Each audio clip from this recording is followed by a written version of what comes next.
des femmes? C'est pour manifester leur mécontentement, pour montrer que détenir à la gendarmerie pendant 10-11 mois des gens qui visiblement n'ont rien fait, c'est abusif, c'est arbitraire, c'est une violation des droits de l'homme que nous ne voulons plus voir au Togo. Et donc, malgré toutes les démarches que les partis politiques, les associations de la société civile ont fait dans toutes les directions vis-à-vis des représentants de la communauté internationale et même partout auprès des partenaires du Togo, et on ne voit pas cette affaire des incendies de marché prendre la direction d'une solution, y compris judiciaire. Alors aujourd'hui, je crois que c'est une initiative appréciable que les femmes ont prise d'organiser sur 2 jours des manifestations pour montrer leur mécontentement. Et vous êtes là, l'effet escompté? Effet pour moi très positif, parce qu'on avait l'impression que ça sombrait dans l'indifférence. Aujourd'hui, c'est une affaire qui a été réveillée par les femmes, et donc c'est une bonne chose. Et dans les semaines qui vont suivre, nous allons recommencer à prendre les contacts nécessaires pour que les autorités togolaises pensent à une solution de ce problème. Et une solution, on avait cru à un moment donné que la solution politique, on prenait la direction de la solution politique. Là, on ne va rien venir. La solution judiciaire, on ne sait pas. On est dans le flou total. Et je pense que cette initiative va réveiller les démarches en direction d'une solution. Depuis un certain temps, certains sont en train de parler d'une candidature unique de l'opposition. Est-ce que vous partagez cet avis? Ça dépend. Si tout le monde est d'accord que la candidature unique de l'opposition face, et surtout au mode de scrutin majoritaire, uninominal majoritaire,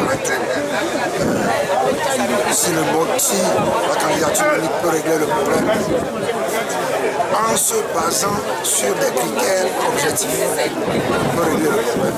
Bien, mais vous savez, je pense qu'on peut d'abord, pour l'opposition, lutter pour obtenir les 2 tours, avoir un mode de scrutin, retourner au mode de scrutin uninominal majoritaire à 2 tours. Ce qui permettrait à tous les candidats, y compris de l'opposition, d'aller mesurer leurs forces et puis après d'appeler en toute connaissance de cause leur électorat à voter pour le candidat le mieux placé de l'opposition. C'est la solution la plus simple. Maintenant, si tout le monde est d'accord de se plier aux critères objectifs pour désigner le candidat unique de l'opposition, on ne peut que l'accepter. Ici, vous avez profité pour lever le coin du voile sur votre position par rapport à l'OTR. Qu'en est-il exactement? Oh, j'ai juste parlé un peu de ce que nous avons comme sentiment de cette manière de réunir la douane et les impôts sous une seule direction, un seul organisme. Et nous pensons que, en fait, l'idée cachée derrière ça, c'est d'effacer toutes les traces des malversations qui ont été commises dans les 2 institutions, douane et impôts, afin que on ne retrouve pas les grosses malversations que le régime commet. Dans tous les pays du monde, en tout cas les pays sérieux, la douane est une recette, les impôts constituent des recettes. Et c'est la caisse, le trésor qui récupère les sous. Si on va vers cela et qu'on n'autorise pas la douane à récupérer des sous et les impôts à récupérer des sous, et donc à exposer la douane et les impôts à la corruption et au népotisme, eh bien, on pourrait